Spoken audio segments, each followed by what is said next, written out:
Right on. So I guess we're here for our second episode of Untapped. Here we go. We got Levi Kelly, we got Dana Cox here, and I'm Kyle Hanan, and we're just ready to catch up a little bit on what's been going on and talk about the Untapped and health optimization. So what do you guys think about 280 fights last night? Crazy. They were all crazy, I thought. Even the prelims were good. Yeah, I didn't see much of the prelims, but man, those last 5 fights were pretty crazy. I'm trying to remember. Sean was what? They said he won the first round, lost the second, won the third. That's what the strike. I was looking at the strike, the significant strike count. And I know sometimes we can't really, trust those, but that was I think he was ahead on rounds 1 and 3, and then he was down a little bit on 2. But I keep thinking about the feint to the knee that caught on and just busted him open, and that seemed like a near TKO right there. Yeah, he had him hurt twice, I think. Yeah, absolutely. I think he hurt him twice. I think Sean was hurt once. He kind of like when they were in a clinch a little bit, it looked like, and you could tell he got hurt.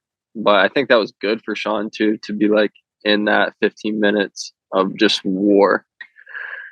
Oh, absolutely, man! It's so crazy because whenever I think that it's true that whenever you grow in fame internationally, like we're watching Sugar do, you're gonna get equal amount of haters, it seems like. So heading into that fight, you had all these naysayers that were saying, Sugars doesn't have any grappling skills, and he gets hurt so easily, and all these negative things.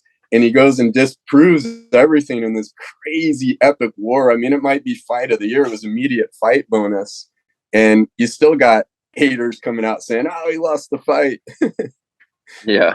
I think everybody thought he was going to get killed. So even to be like competitive was a win already. And then on top of that, to win the fight, I think was huge. Incredible. And I think we're watching something unfold in it. I think Sugar, he said after in the press conference, he's still processing what happened there. And we're witnessing a person come into sports entertainment like the next Conor McGregor, the next huge superstar ahead. Right. Yeah. I heard a lot of people, I was listening to a lot of interviews too, and a lot of people were saying like, all the people that were kind of like, Sean is cocky, this, that, and the other. Like his post-fight press conference when he was just kind of like, man, that's what it feels like to fight the top guy in the world. That he gained respect from like all of his peers because they were like, man, now we thought this, that, and the other, and now he just proved us wrong. So it was cool to see like the people that have talked shit kind of turn and be like, he is tough. All these things that we said he wasn't, he just showed that he was. What do you think about that, Mr. Dana? I think honestly I have a maybe even a controversial opinion on it. I love Sean. I'm super happy he won, but I almost think it kind of was to the detriment of him that the card went that way. Because these same people that said he wasn't going to last a round, or those same people that said he was going to get KO'd, are now saying, well, he didn't win the fight, and then nobody's giving him his flowers. Whereas if he would have just gone down 29-28 on that last card, then people would be saying exactly what Levi just said. They wouldn't be questioning, he didn't win the fight and all this kind of stuff. But I mean, it's also really tough, right, when you watch a fight, because I feel like you only watch one of the guys, right? I'm sitting there only watching Sean. True. And from my perspective, honestly, I thought Sean won the fight because he every time he hurt Jan, he followed it up with a combo or a kick. He pressed forward. When Jan would hurt him, there wasn't really anything going on.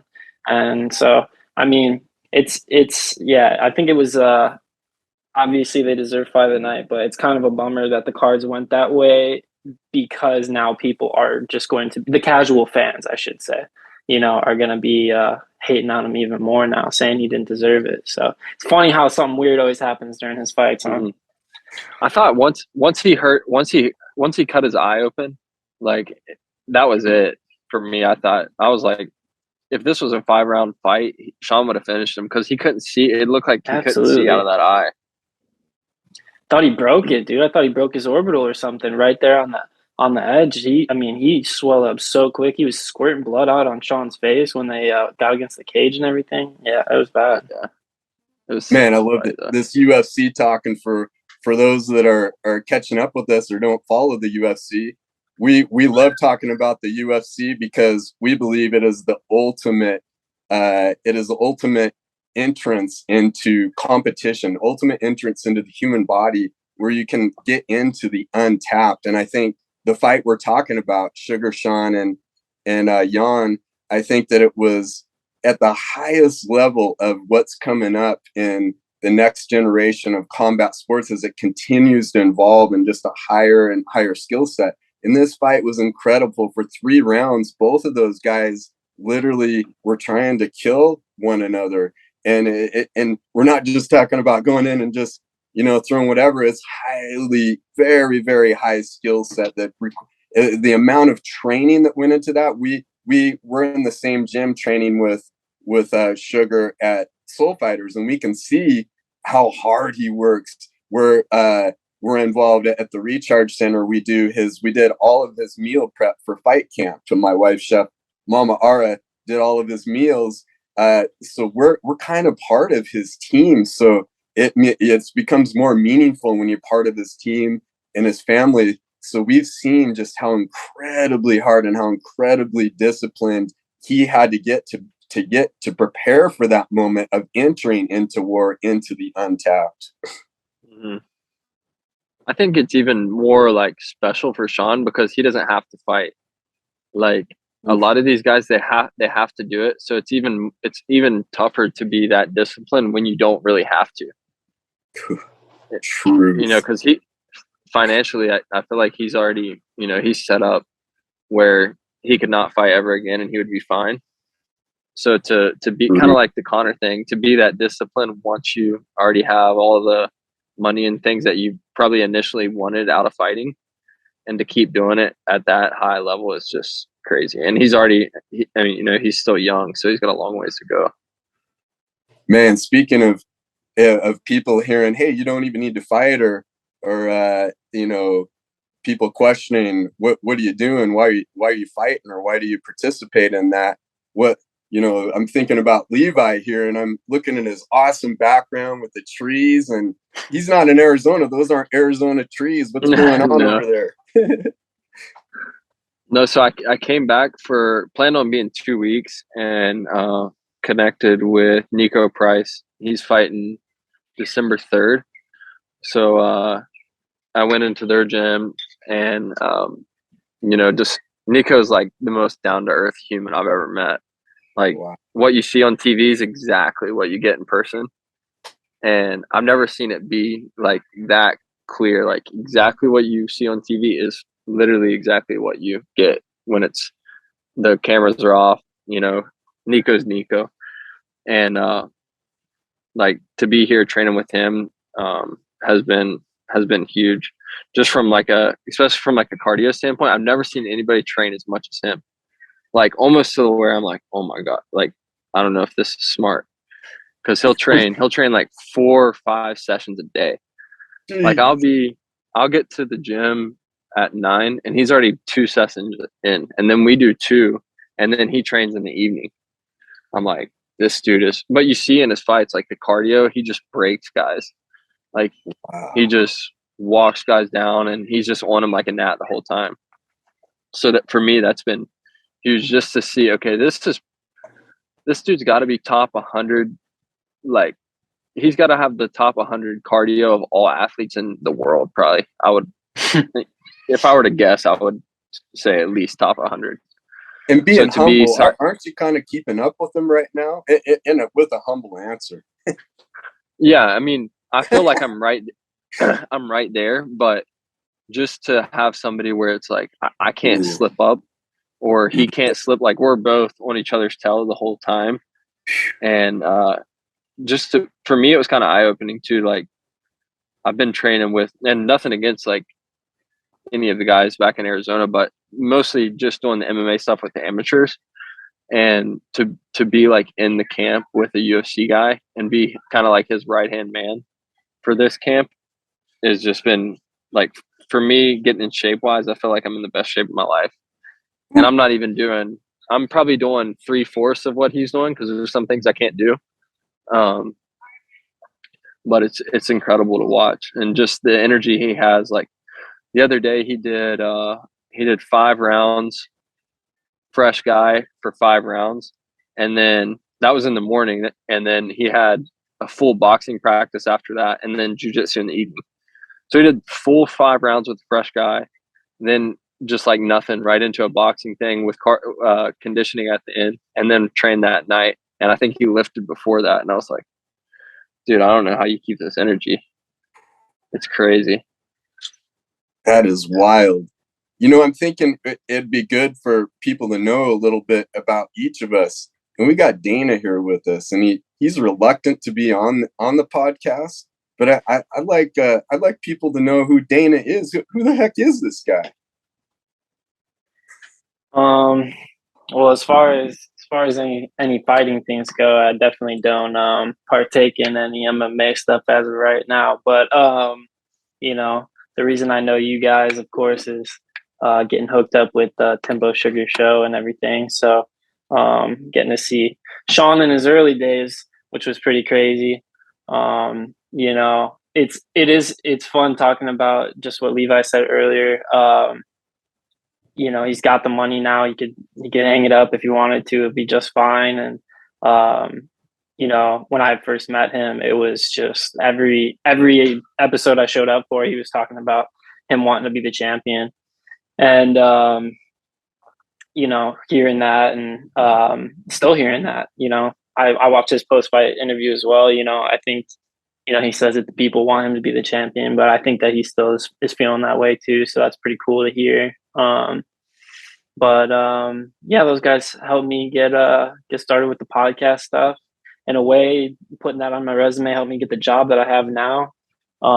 Working with a band right now. I'm house sitting for somebody in the band because they're out playing Vegas. Yeah, I mean, plan to get back into jiu-jitsu. I really want to go to Aries. I really want to go to Aries. Yeah. I'm thinking about moving this new year. I'll probably be moving to downtown Phoenix, and so that'll be a pretty easy drive to make it to Goodyear. So that's kind of the plan, man. Just keep doing these podcast things, working on my music as always, and eventually get back into jiu-jitsu.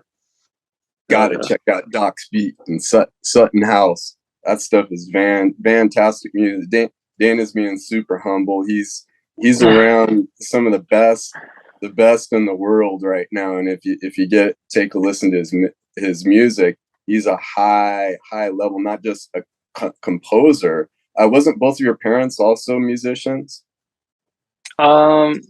My mom was super into music, but she definitely wasn't a musician. My sister and my dad are both high level musicians for sure. They're as Timbo would say, they're black belts in their instruments.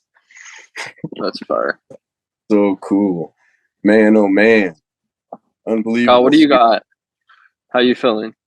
I'm feeling pretty good. It's been I think I might have explained a little bit last episode, but it's been about 10 years of battling what is now the diagnosis as terminal cancer. We started out as in between. It's a long story, but we started out stage 4 and kind of bounced around. And probably once you hit a bone marrow transplant, which was 6 years ago, you're no longer staged. You're not stage 4 anymore. You're just in bone marrow transplant state. And if you fail bone marrow transplant and you progress disease, you get terminal cancer status, which means there's no known cure for cancer. Anybody who's ever had that cancer has eventually passed on. And for the kind of cancer that I have, it's lymphoma. It originally started out as Hodgkin's lymphoma. It moved into kind of unknown subtype of a subtype. No one has survived more than a couple of years past of an allogenic transplant. So we're in territory that's never been done before in terms of fighting cancer. I've had 4 disease progressions since my last bone marrow transplant 5 years ago or so. So right now we've been, well, in the last couple of years since I got hooked up with these guys at Soul Fighters, I started to evolve in my training and my health optimization. Instead of shrinking back and really protecting myself and just kind of training really hard in the gym, trying to add muscle all the time, I went forward to connecting with people more and integrating myself into communities. And you're in jiu-jitsu and you're sweating with the other person. And I was very fortunate because I entered into jiu-jitsu at a time everybody was wearing masks. So I kind of went in there really, really careful. But I realized very soon that my immune system, which I have a new immune system, and my blood type change in the bone marrow transplant, had all my vaccines wiped out. I mean, the immune system will actually become weaker if you don't push it and test limits and you don't push it into the untapped areas. So I'd go into the gym and I'd catch some kind of skin thing from the mats, or I'd get a virus, and usually I'm in a fight for pneumonia immediately if I get a virus. So I start to use all my principles. I track and hack everything that I do going back since the beginning of cancer. I really try to detail my days so I can find trends and I can find things that I can do to find solutions for each battle. So right now, we just started a trial at the Mayo Clinic. Our last scan showed a little bit of progression of disease.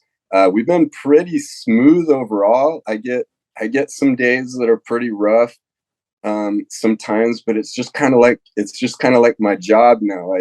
It's just become something I do. So training has been amazing. I've had people say, and doctors tell me, you stay away from training jiu-jitsu and MMA stuff. This is the worst possible thing you could do to your body. And I found the exact opposite, is that going in there and rolling, we're not trying to kill one another necessarily, but we're going pretty hard usually.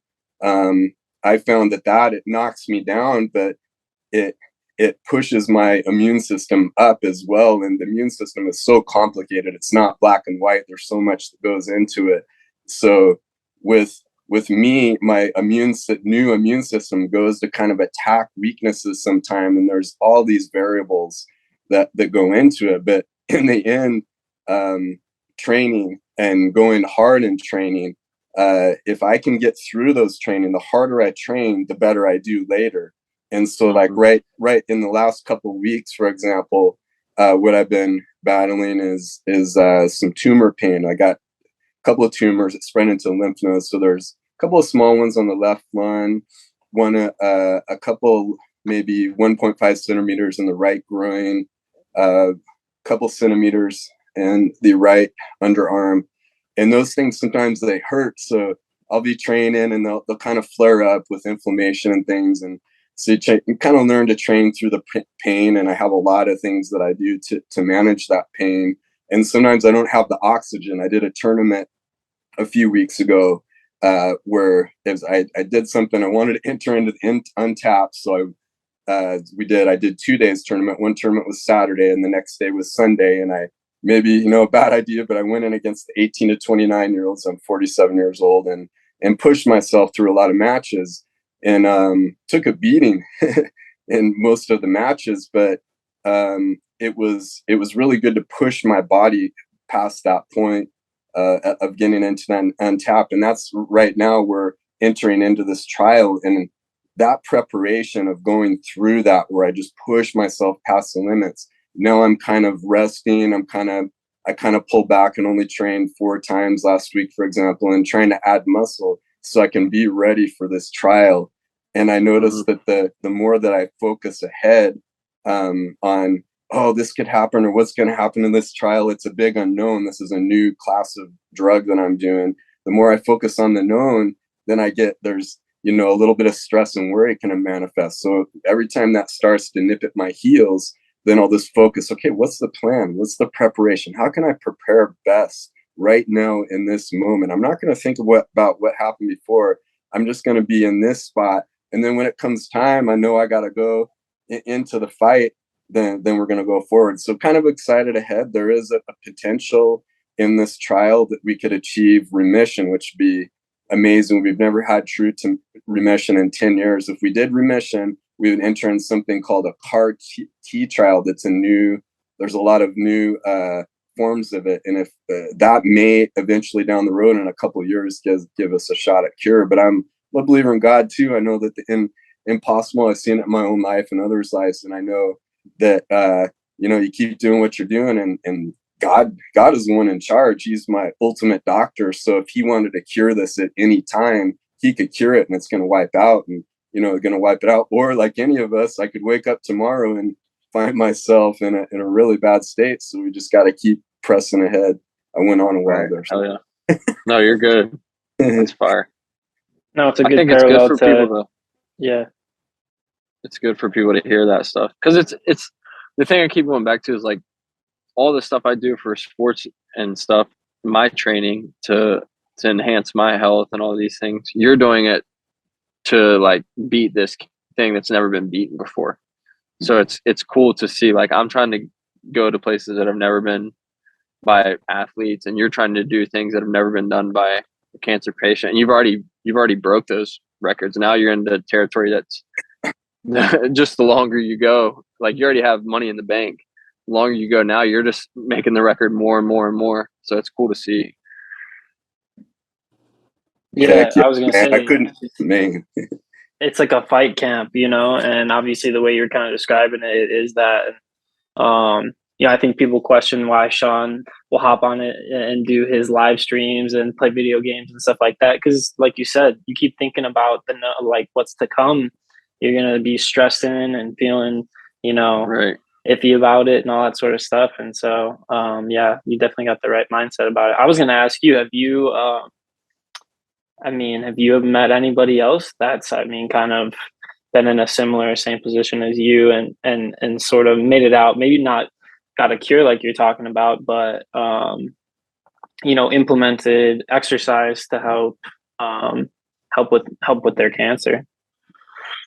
I think it's so hard because unfortunately most hematologists, when you get to kind of the blood cancer post-bone marrow allogeneic bone marrow transplant, which means you get a donor immune system, most doctors have to err on the end of being extra cautious. So they tell their patients to, avoid, stay in a bubble, stay out of the sun, things like that. So it's kind of, I'm at a point now where I did have somebody that was kind of close, but unfortunately she passed away a couple of weeks ago. She was at Mayo Clinic as well. She was kind of in that realm a little bit, but what really helps me is when I'm part of groups online, and people know my story in those groups, and we're kind of like a family and around the world. And when somebody says, "Hey, I'm froze right now. I got to have a bone marrow transplant, and I want to kill myself. I want to end my life. What do I do?" And that I get to be on there connecting with that person and encouraging them, that just feels so good. And it's always a reminder to me, and I still struggle with it. You'd think that I would have learned that by now, but when we get into a bad funk, it's taking ourselves out of our head and going to help somebody else. That feeling of giving and encouraging that person, it just feels so good. And I kind of like to err on the end of overly encouraging, and back to the doctor thing and the patients. I think some doctors, they're starting to notice that, the exercise, especially, I try to work things in. So it falls on deaf ears a lot, even in the groups, because people are so fearful. They don't want to try breath work if they have pneumonia. They don't want to try lifting some weights if they just feel tumor pain or they just feel exhausted. But I think I try to get my message out there, and you can kind of see how exercise is starting to work its way a little bit into the medical field. So I'm hopeful ahead. I think there's going to have to be some big changes in the health insurance field before that can happen. But I'm seeing some. I'm hopeful. I'm going to stay hopeful on it. Yeah. people are becoming more active too. Like even being here, I haven't been here in close to a year, and like there's gyms popping up everywhere. So That's it's great. like this is becoming more and more people. I feel like people are starting to become more aware of it. Maybe it's just because the people were around and things that we looked for, but I'm hopeful.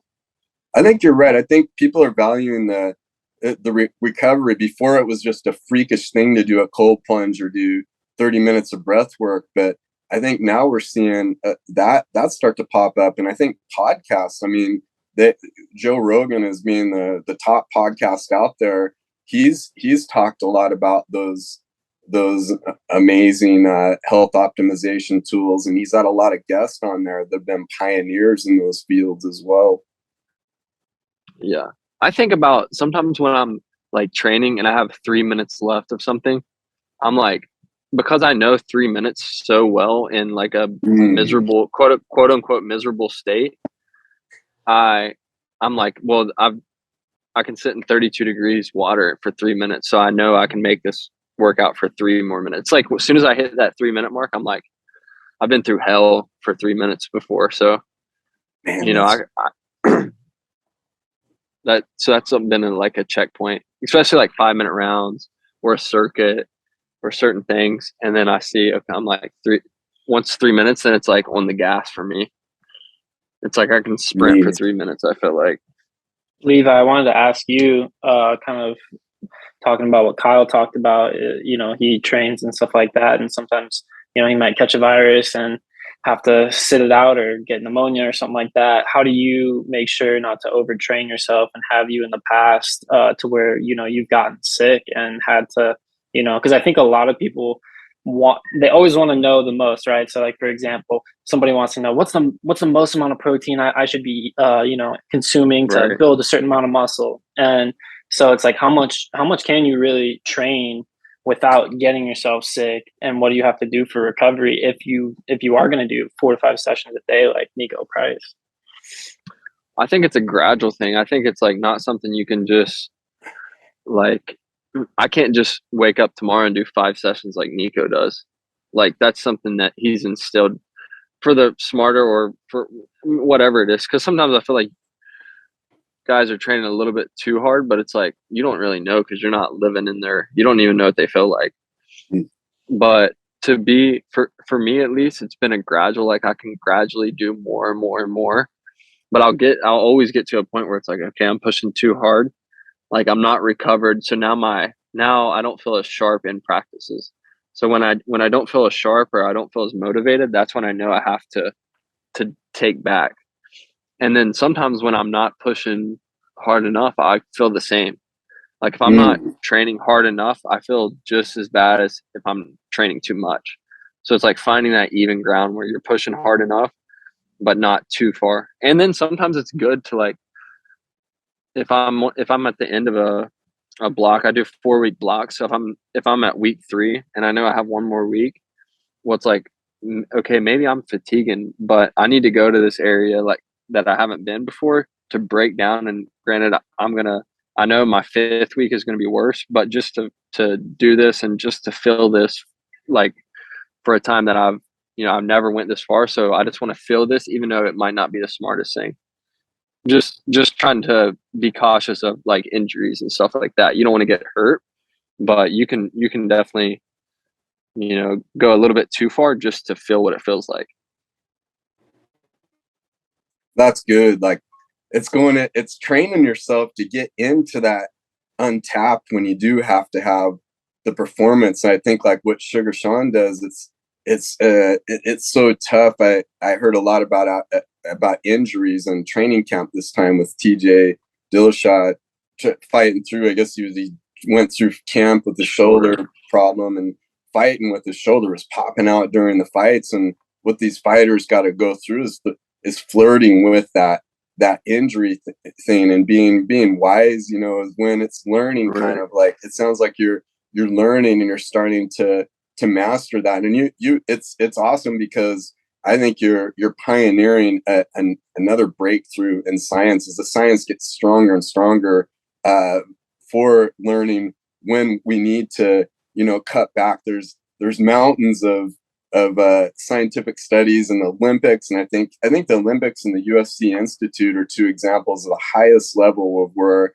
that's being studied. And with you, Levi, being trained at the best high school, this being focusing on this from an early age, I think we're seeing the fruition come forward as what you're learning. That's why I love Dana's question so much, is how you're learning to manage that stuff. And I can't wait to see what's next as you become stronger and stronger in that area, and how to kind of keep the injuries at bay but still push past the limits into the Untapped. Right. That's what being out here with Nico has been so big on, like kind of going back to I've trained new school for probably the last 4 or 5 years. So not that his stuff is old school, but it's kind of that old school mentality is like, we're going to push and almost until you break, and kind of hold that line right there where you're about to break. Like yesterday was like a quote unquote recovery-ish day. We did 30 minutes straight around the track, and then we would do like 3 laps around the track, and then 1 lap with a kettlebell around the track, and then 3 laps around the track, 1 lap with a kettlebell for 30 minutes straight. Jeez. So, and that's like stuff I haven't really done. Like I haven't done that ever, but also those type of workouts I haven't done for a really long time, just because the stuff I've been doing lately is kind of new school. So it's been cool to kind of sharpen that like old school grit part of my sword, I feel like. Oh, I like that. Do you feel like that also you want to kind of constantly change your training? You got to adapt, and you got to evolve and change, sometimes go a completely different direction in your training? Yeah, for sure. Like if you do the same lift every single day, that's why I always write lists. And my girlfriend Tay is always like, why don't you keep them? Why don't you keep the lift? Why don't you keep the lift? I'm like, because I don't want to ever do that again. Like if I feel like I need that, then I'll probably write a very similar workout, but I don't want to keep going back on the same exact thing over and over and over, because now my body gets used to it. And then you become where you're almost like, you don't even get sore. You're almost stagnant in that workout routine. So to switch things up completely and just go at a whole new system with a fresh mind is cool. And that's the only way you learn, I feel like, because sometimes she'll be like, well, these coaches, they talk to you like you don't know what you're talking about when it comes to strength and conditioning, and you've trained at all these places, this, that, and the other. And I agree, but I'm like, I just keep my mouth shut and I listen to what they have to say, because that's how I learn. Like if I just go into these gyms and I prance around and tell everybody how much I know, then they're probably not going to try to teach me anything. So then I'm not going to go out of that place learning much, because it's going to be like, well, this guy thought he knew it all as soon as he got here. So to have that like white belt mentality everywhere you go, even when you're a black belt, or I at least feel like I'm, right around that realm when it comes to strength and conditioning.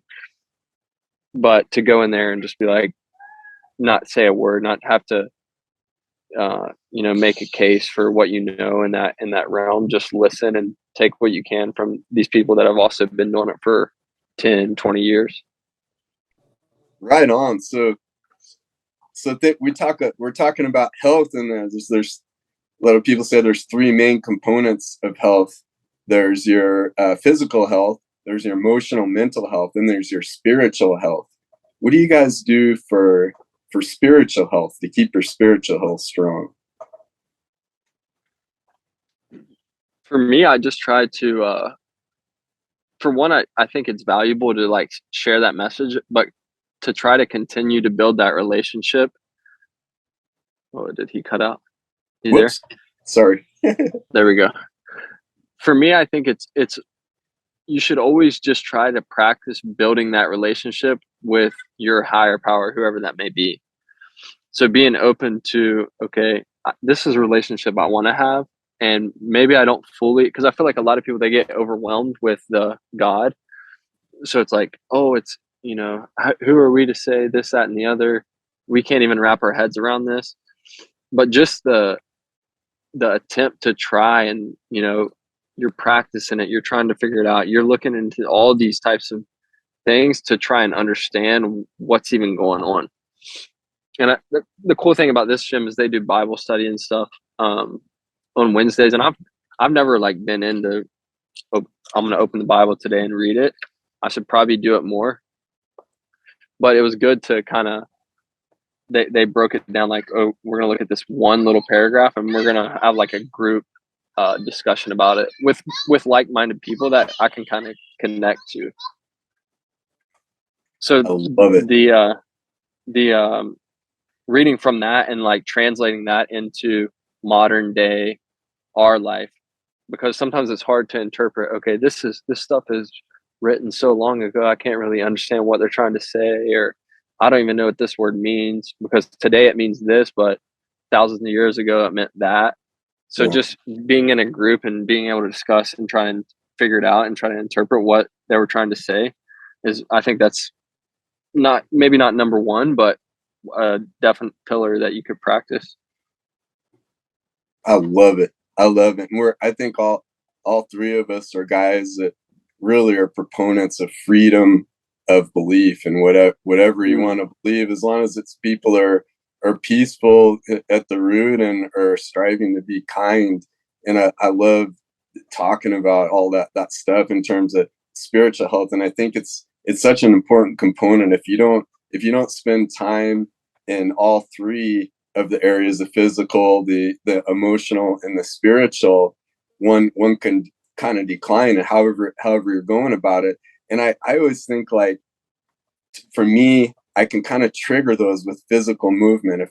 Sometimes if I'm feeling in a funk or something, my emotional health is down, I feel like I have to taking an action. So kind of step forward, taking a walk will get me into a better spiritual health. Maybe I'm a big fan of, when I'm kind of in a funk, I go to the Psalms in the Bible, and I'll just play the audio, and I did a lot of that. I learned that when I'd be in kind of a bubble in the hospital and I'd be facing life and death stuff, hooked up to a bunch of stuff, and I'd hit play on the phone, or I'd have somebody play the audio for Psalms, and in Psalms it was all pinned by David, who was a king, but most people know the story of David and Goliath. He started out as just a small shepherd, and he's penning the Psalms through just a tremendous amount of experience, human experience. Is his Solomon, his grandson, I forget, God gave King Solomon, the most wisdom of any human on earth. So David is kind of pinning in that thread there, and he writes every human emotion is put in there that God kind of worked through him. You can see the Spirit of God working through David in Psalms. And for me, every emotion is hit in Psalms, and a lot of it is where David is just brought to the bottom of desperation, where he's being crushed by his enemies, right? So I'm being crushed by my enemies, but yet I'm going to give praise. I'm going to let go and say, hey, you're awesome, God. I trust that you know best, no matter what's happening. And I think that that's in my walk, in my spiritual journey, is if I can keep that pleasant kind of that attitude of praise, even when times are dark, has been so helpful.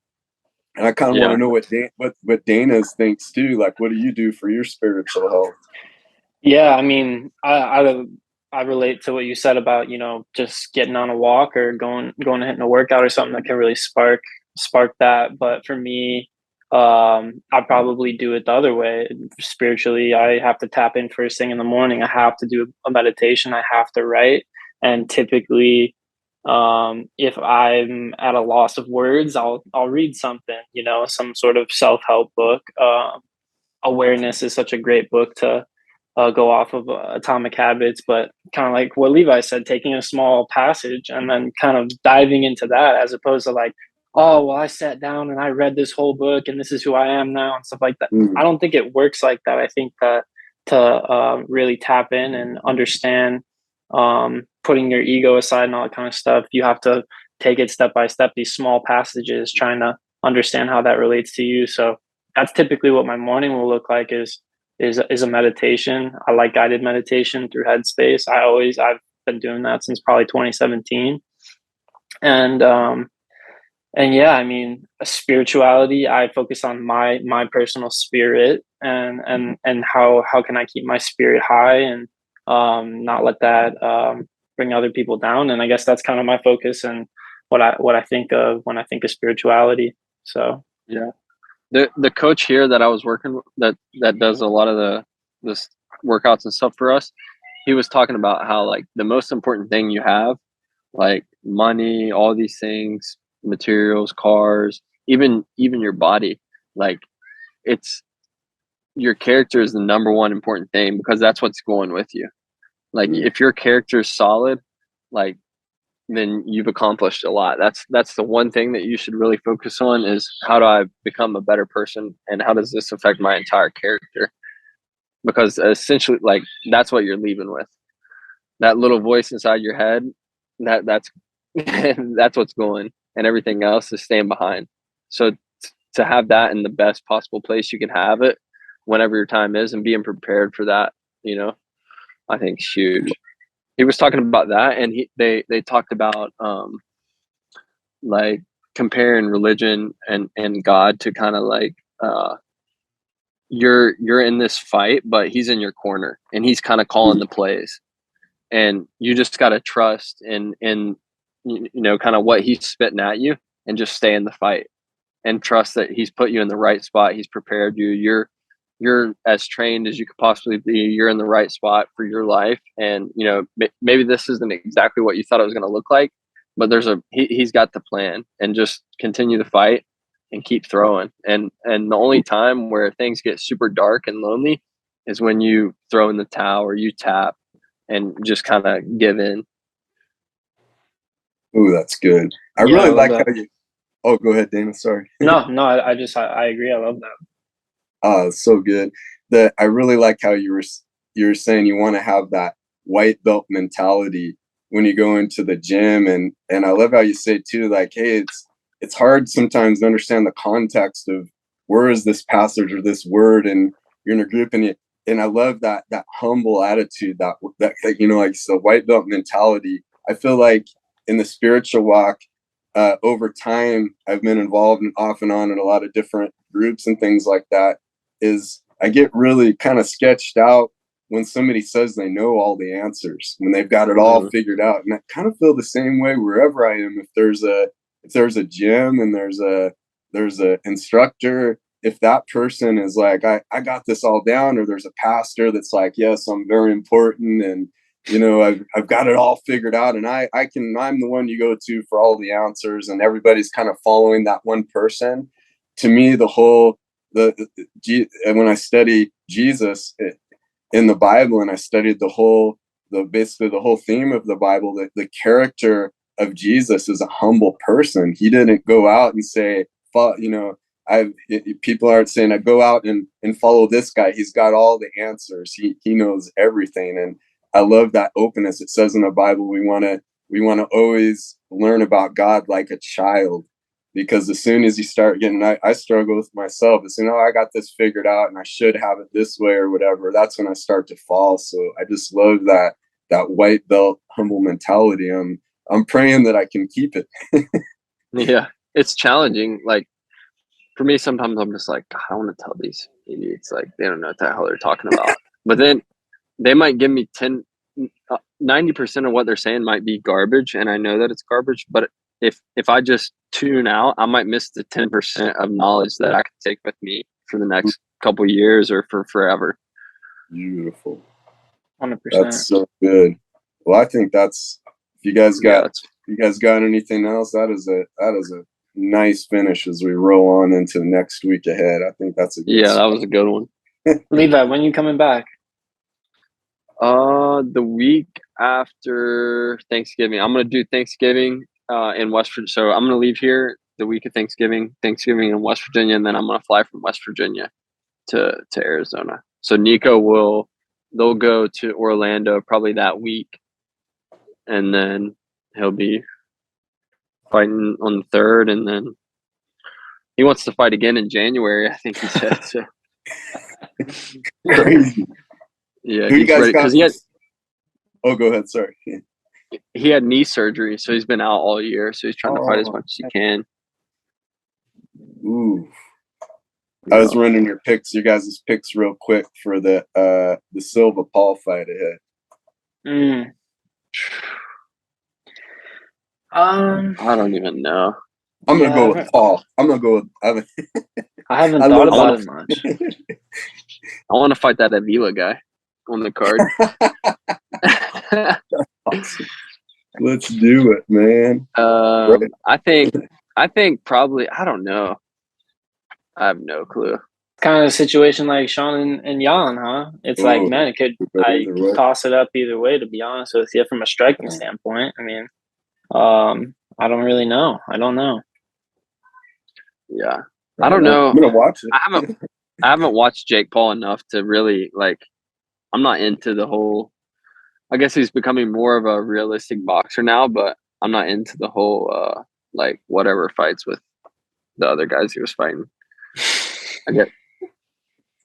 I was just like, it's kind of a circus, but now I guess he's starting to fight more, accomplished guys, so it'll be more interesting for me, at least. Heck yeah. Well, I'm kind of liking this Zoom. I think the audio is coming through. We got the best audio engineer in the world.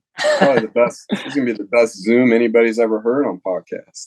Yeah, I think too. It's not exactly what we want, but as long as we're getting content out, this is gonna allow us to speed up the process to just get it out. Heck yeah! Can't wait for what's next. Yeah. Hey, very good. So I think that wraps it up for this episode. Can't wait for what's next. Everybody have a great one. Sweet. Peace.